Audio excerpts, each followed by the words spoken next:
Voilà, vous êtes les bienvenus sur Debout Congolais TV. Merci na bande ko nyonso boponi etando oyo pona ko partager ba nouvelle ya République démocratique du Congo. Ngai wabino mwana mboka Samba Olonga nazali na esengwa koyeba bino ebele sur toute l'étendue de la République démocratique du Congo. Vous êtes nombreux à travers le monde entier pour partager avec nous notre actualité. Si vous êtes déjà en direct pour partager les lives de cette émission, partagez déjà avec le voisin. Abonnez-vous si vous n'êtes pas encore abonné. Surtout, n'hésitez pas de nous laisser des commentaires et de nous dire ce que vous en pensez.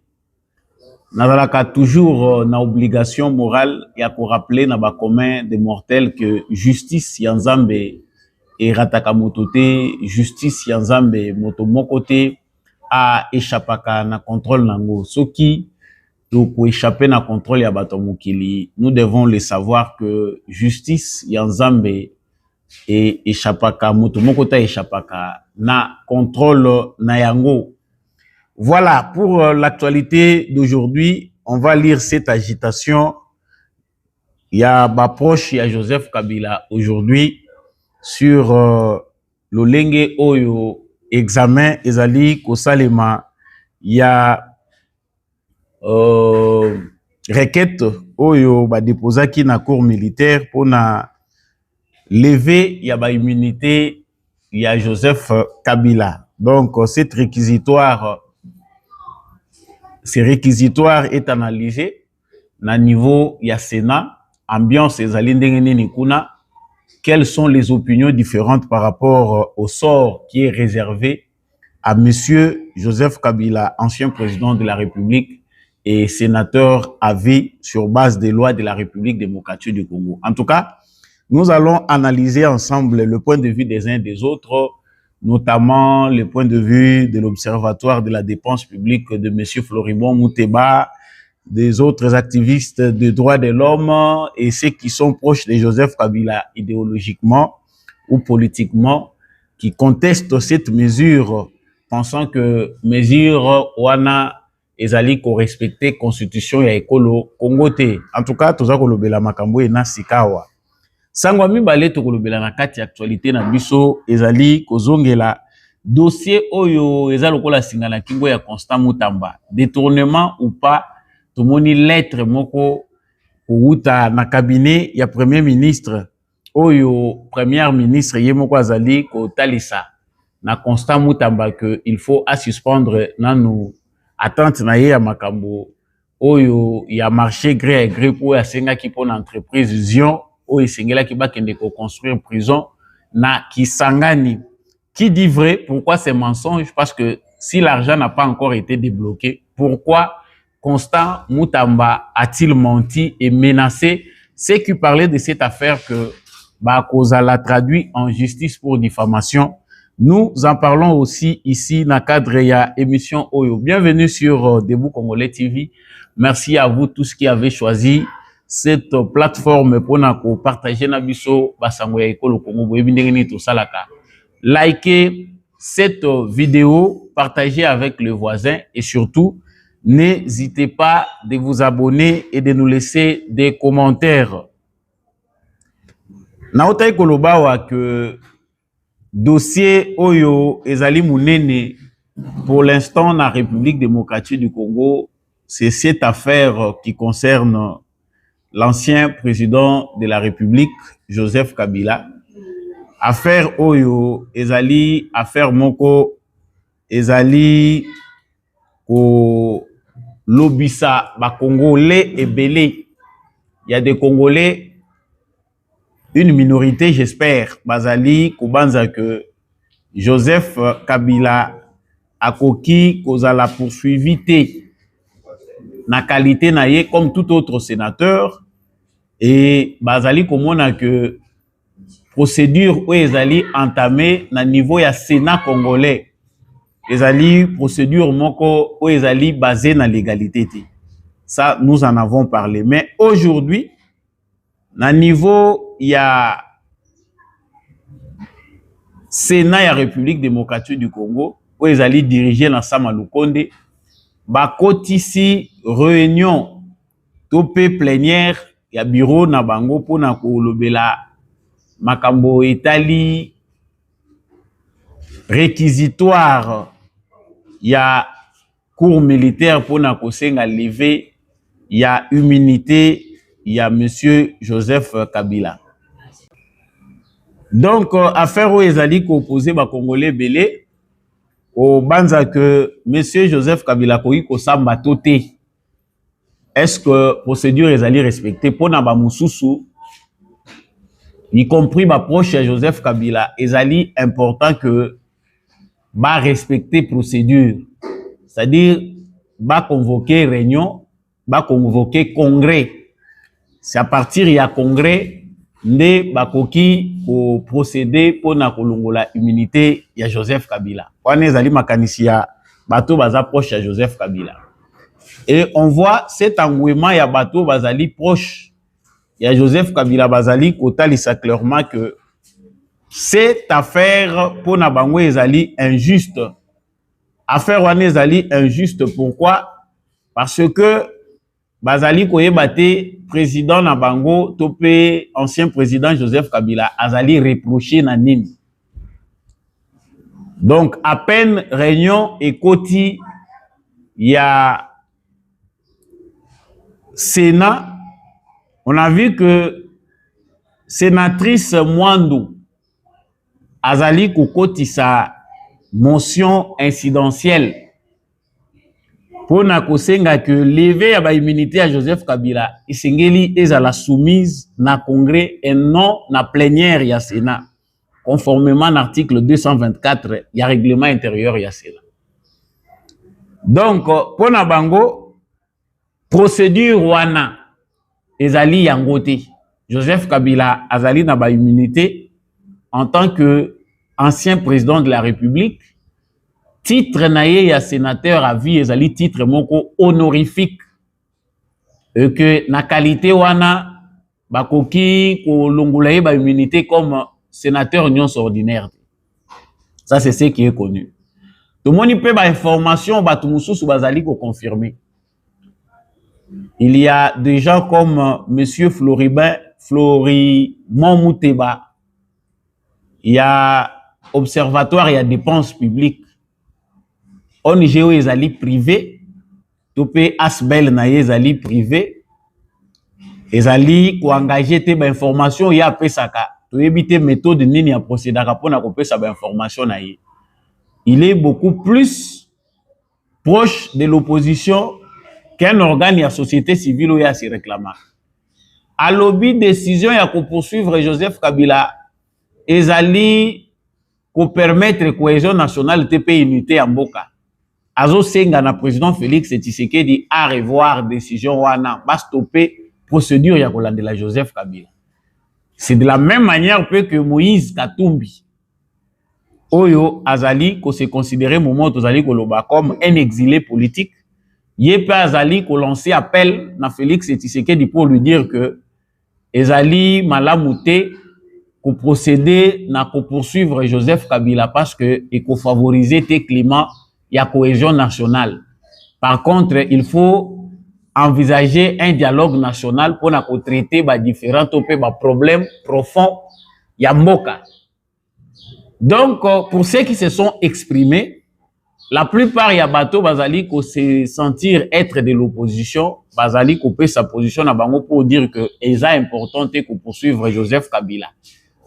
Mais la question qu'on se pose, ezali que est-ce que parce que Joseph Kabila azali ex-président de la République, faut-il le laisser même si il y a commettre abus, ba poursuivre yete parce que azali na qualité ya ancien président pe aza sénateur à vie, titre honorifique au ba pesier. On sent clairement que les bateau baza ko avancer par argument parce que Joseph Kabila azali ko représenter pour na bango porte étendard ya opposition au bango balingi ko sala contre Tshisekedi. Logiquement, Joseph Kabila ne pouvait pas se retrouver dans les camps de l'opposition parce que son statut ne le permet pas. La constitution de la République démocratique du Congo permet à Joseph Kabila, à la sénateur à vie, il faut qu'il y ait makanisi nini ezalaki na sima ya proposition oyo ekomisi Joseph Kabila to pe tout président de la République azala d'office sénateur à vie.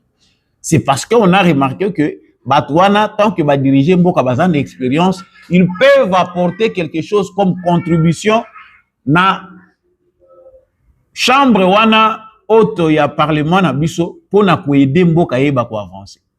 Mais Joseph Kabila n'a pas vu tout ça. Il y a moni na été que c'est important dans moment où tozali koloba à profiter na rôle ya sénateur à moni que c'est plus mieux d'être opposant politique. Et ce qui est grave, ezali que je ne sais pas nani ba conseiller à Joseph Kabila. On signe une déclaration de l'opposition. Un ancien président de la République se ridiculise pour na kozwa signature na ye ko tia ngo na kati ya ba opposant. Joseph Kabila a commis des actes oyo ezali ko permettre que lelo ba traiter dignement par rapport à la fonction oya occupaki. Il a déjà épuisé processus oyo bato bakoki kozala indifférent face à ba acte azali composé. Ba Congolo bazalaki na doute sur trahison à Joseph Kabila. Baza lelo na ba élément oyo ekoki ko soutenir raisonnement na bango pour comprendre que Joseph Kabila réellement c'était un étranger. Il n'a pas dirigé les Congo avec son cœur, mais il a été venu, il a été promis à ce poste-là, comme un envahisseur pour détruire le Congo. Visiblement, le Sénat et l'Assemblée nationale ezali pro-union sacrée. Même si on sait qu'à l'intérieur de cette Assemblée nationale et de ce Sénat, ezali na ba tête oyo bazali kotambola na vision moko na Tshisekedi te. Parce que ça, il faut l'avouer clairement. Ezali na bato yo, bazali na katia union sacrée, justement seulement pour na sauver pour na bango. Parce que ils voient que ndenge balobaka na lingala mbisa landaka kote ma eza kochola. Toza la wana parce que tozo profiter na gouvernance ya Tshisekedi azo diriger et puis biso pe toza na pouvoir. Mais de cœur, na façon de faire et puis la vision, bazali d'accord tena Félix Tshisekedi. L'essor de Joseph Kabila est déjà scellé. Bato banaye ko luka ba preuve, il faut baza la calme ya koyoka makambo ezo koleka na kati ya Sénat. Muto aye ko déposer réquisitoire pour que Joseph Kabila ba examiner ndenge nini ba ko lever ba immunité na ye. Azali pe en possession na ba élément ya information. Oyo ezali ko permettre na Sénat et analyser cas ya levé à immunité à Joseph Kabila. Bato baye bakatina ba immunité te. Les immunités protègent contre les poursuites injustes. Mais immunité épargnaka mutu te soka za ko commettre ba crime. Dans aucun pays bakoki ko fonder ba immunité sur base ya protection moko totale contre les poursuites. Immunité nyonso, peu importe les pays, peu importe les régimes, et protège Kamutu na ba limite. Et dans le cadre de Joseph Kabila, on sait que ces immunités ne lui peuvent d'aucun secours dans le moment où il peut aider yété. Quel risque Joseph Kabila na procédure au tozali kokende? Bakabili se musu baza ko mona ngondire zali jeu maseki régime ya Tshisekedi baza ko saela bango, c'est une justice de la honte, nous voyons procéder. Mais bino bobeta ki maboko awa. Bolobi que Joseph Kabila sali malamu aza ko zongela na partie orientale, il est le sauveur aza ko ya. C'est interdit de pleurer. Il ne faut pas pleurer, assumez-vous. Bino bo se battre contre justice à Congo, bo la Kabila ba avocat ebele. S'il est fort, ndenge ari maja za ko lobana Tshisekedi président de la République garçon. S'il est garçon qu'il ose seulement. Si Kabila est aussi fort, à un moment où il a poursuite lancée contre Yété, il peut descendre à Kinshasa, faire face à la justice congolaise, démontrer qu'il est innocent. Parce que personne ne l'a chassé, Moutabengani Azate, à cause de se retrouver exilé. Parce que personne ne s'interroge pour savoir comment un ex-président, un ancien président qui n'est pas poursuivi par la justice peut se retrouver coincé à l'extérieur du pays. Non. Nazali bande ya mboka parce que mboka ezotambola malamu te. C'est honteux. Tango bato baza kotala makambo eleki na 2018.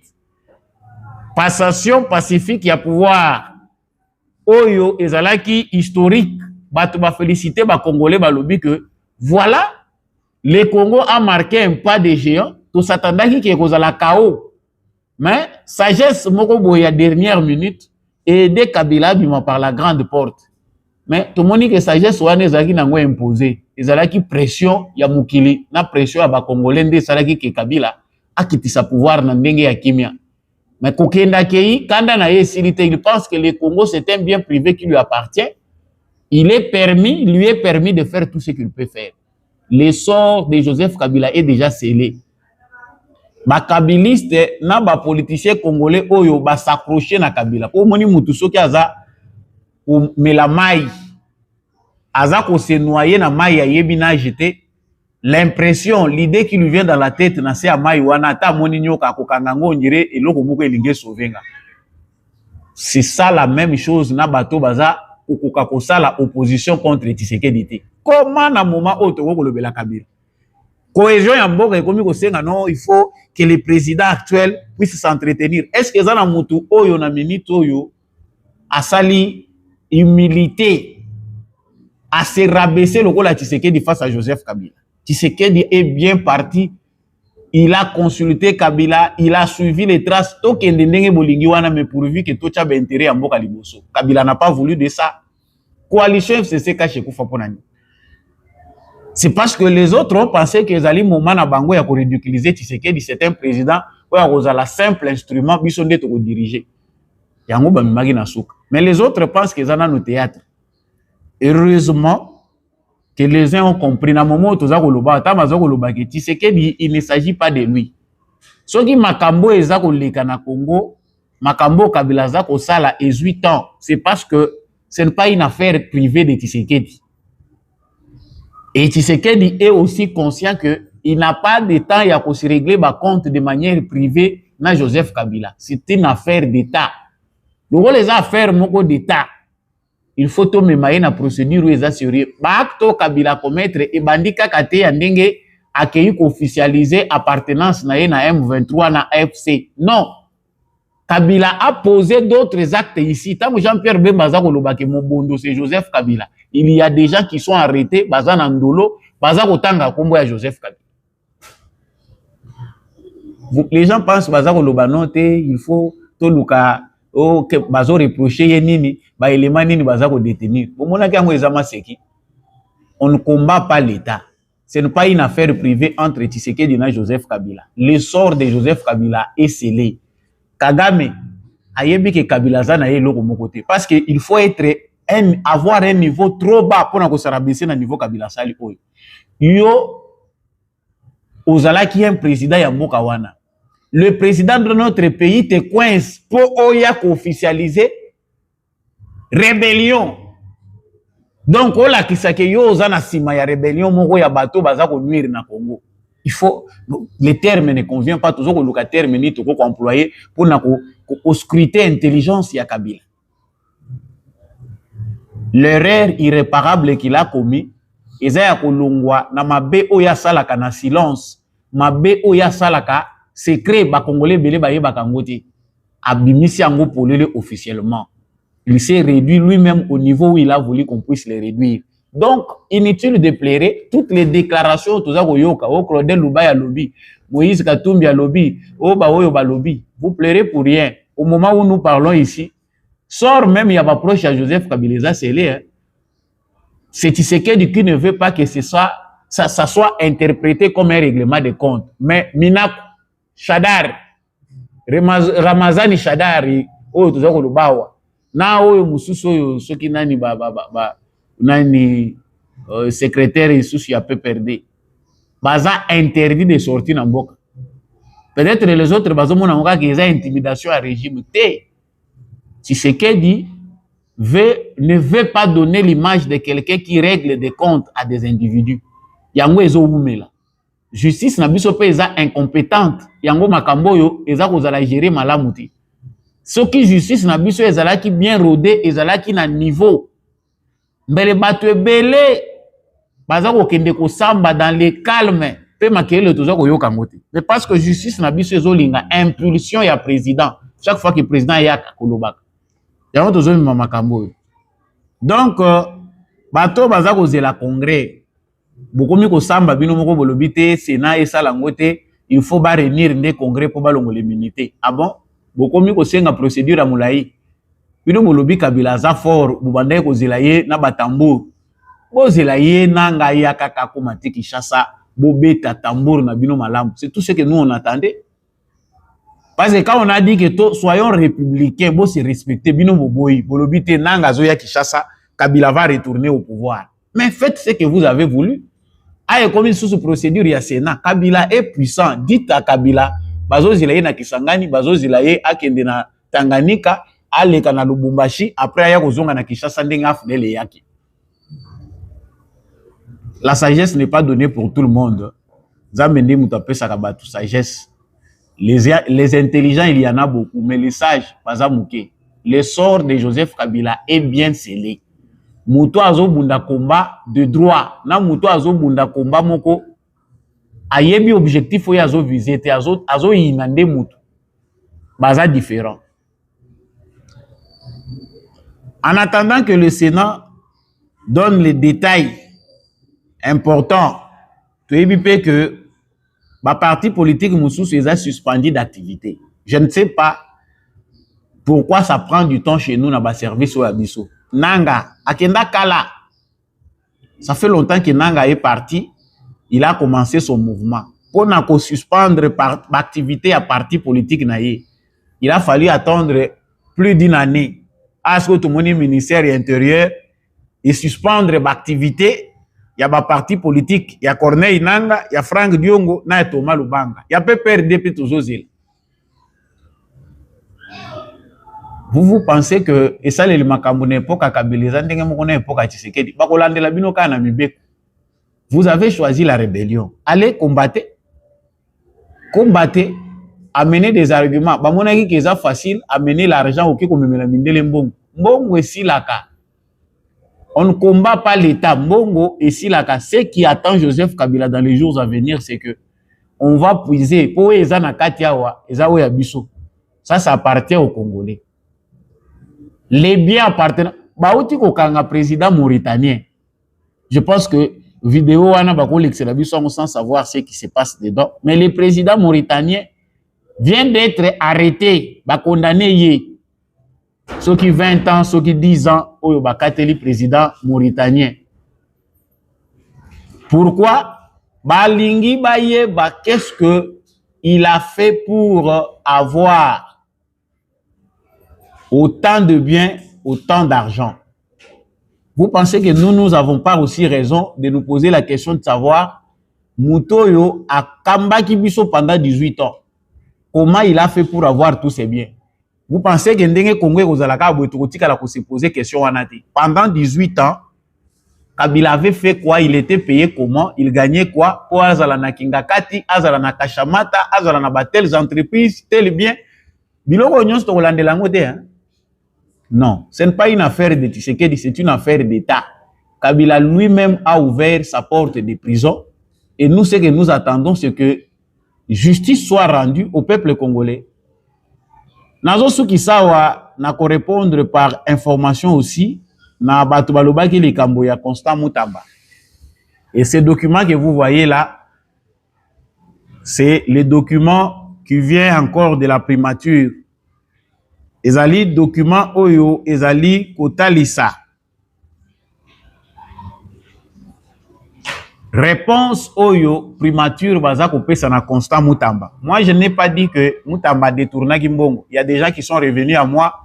Oh, Monibino, Ego Kozala, Biloko Yabarwande, Bazako attaqué. Non. Pour tous ceux qui savent la manière dont nous avons communiqué, Constant Moutamba, c'est les ministres soutenus par nous tous. Chaque fois qu'Azaki a un problème, tu as soutenir parce que tu es dit que avoir un jeune avec autant d'énergie, Azaki a une initiative, il y a même ceux qui ont moyens, ils ont union sauté disponible pour faire fonctionner le ministère de la Justice au Congo. Et surtout que compétence du ministère de la Justice est très limitée pour réformer justice na mobimba na yango. Donc, ezali na makambo ebele o ezali kosenga même un travail parlementaire aussi pour arriver à une bonne réforme de la justice congolaise, du secteur de la justice congolaise. Mais, mutuana to défendre ngala no bagi alikamba kobeta bambunda. Na Congo eza ko simba nango te to betela ka batu mbunda folklore na Congo ezo simba te. Jalelo, turifere, to betela ka batu maboko. Mutu nyonso baza ko betela Congo na maboko suka ko bebisa. Les Congolais na siècle tozali photos à la sévère ato mweni mutu azo sala malamu bo beta kara. Maboko eleka mingi te. Po maboko tozo betela batu suka bazo bebisa kaka. Balobi que Constant Mutamba yibite, mais au bout qu'il okuta pour nani. Constant Mutamba a menacé par un communiqué du ministère de la Justice. Toute personne qui parle de cette information, que ezali diffamation, bossa la ke baba poursuite judiciaire et Hollande. Mais totandi moulongo ya ba communiqué, totandi moulongo ya ba lettre, ya cellule nationale ya renseignement financier, ya DCG soki nini, cellule oyo topé structure oyo ezali kotala makambo ya ba marché public, passation à ba marché. Awa cabinet ya premier ministre, yoko lobaki solo ya détournement. Solo détournement ya ngwana pa komi ko yoka mukuna na ministère ya justice. Ezaki solo zo mi yoka yo moko na nzoto ya détournement, to zaye ko yoka ya baninga. Wana ezaka mutuna bandeko musu baza ko tuna po bazwa réponse. La lettre que vous voyez ezali lettre oyo cabinet ya premier ministre bazongisi par rapport à la lettre oyo ya kotisaki pona kosenga que ba valider marché à gré na entreprise na yewa nation balobi bon entreprise existe ka ezaki créé quand ils ont une expérience nini. Bon, il n'y a pas de certitude sur ce que l'argent a été débloqué balobi mbongo ebimaki. Mais au moins moyibi pèse la intention. Tant on bimisi déjà intention à koyiba, c'est que oza moyibi. Ba musu bazolo ba 39 millions, koto lobi 19 millions. Bon, tozo tuna ba prison obino ozo tonga kana ba 19 millions na ba 39 millions. Et ça ba prison ya ndenge nini? Est-ce que tokoki te kokende kotala nanu na ba mboka ya baninga? Tozu exemple ya prison moko oyo bazali kosala quelque part. Totali ba prison hautement sécurisée ya bamboka baninga ekutaki combien na construction nango toye awa tozwi bandeko ya service national toza na ba brique kwiti na mboko oyo toza na ba mabanga ciment eza pe produit na mboko oyo. Je me demande moi nga eza question nazo ko mituna tozo koma na 39 millions ndenge pour une prison il y a 2000 personnes to koma na 39 millions. C'est que quelque part il y a quelque chose qui cloche. Même 19 millions, moi je ne suis pas encore d'accord. Tokoki kotongisa bandeko na biso ba bâtisseur, ba kulu na ba komi ba bâtisseur avec une entreprise publique tozu main d'œuvre wana ba tongi na matériaux durables po biso bitonga tongo ya biso tozo mona te eloko moko ya proprement congolais te na ba construction na biso.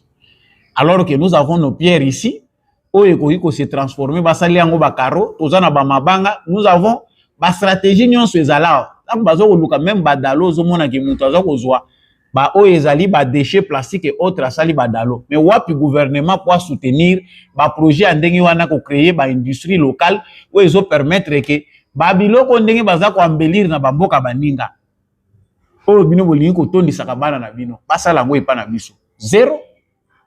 Ça ne se fait pas. Cher Constant Mutamba bazongiseli yo lettre premier ministre à lobby au suspendre nano makambo wana marché à gré au memela yeba preuve eza mukanda ya depuis le 8 mai oyo premier ministre azongiseli Constant Mutamba via cabinet na ye balingi bayeba au déposer dossier nini dossier ezali dossier ya passation pe les avis afférents, rapport d'analyse des offres, les procès verbal d'attribution provisoire, les procès verbal de clôture des négociations, le preuve des marchés similaires exécutés par l'attributaire, société ango, ici déjà, basi basalaki ango nini, motivation du choix du mode de passation de gré à gré alors que ces marchés devaient être passés en liste restreinte. Et là, on y est une entreprise. Les bordereaux de prix ainsi que les détails quantitatifs et estimatifs, les documentaires administratifs de la société attributaire du présent marché, les plans et dessins du bâtiment, les études du bâtiment. Hey.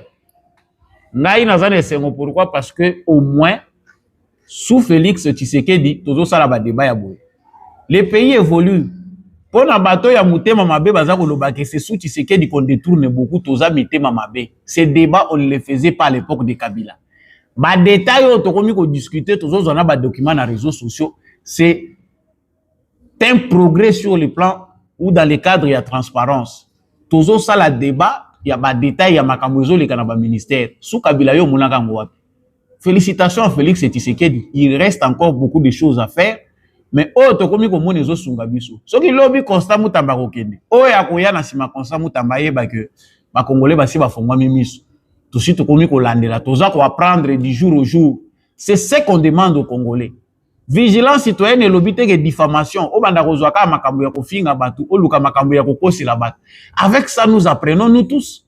Constant Mutamba n'a pas encore volé concrètement to yeba soki mbongo déjà basi ba bimisa ki yango. Mais pourquoi avoir attribué ou pesi marché dans l'entreprise ou expérience eza ya malonga te? Pour na nini ezo justifier choix na yo na entreprise oyo. Et pourquoi ouangani yaki yango nano au début au lobby que toyebi makambo wana te nanu toyebi eloko te alors que procédure ezalaki déjà en cours. Moyebi bakangaka ye ndenge wana olingaki koyiba mais ozwi nanu te baye kokuta o maboko lingo tya.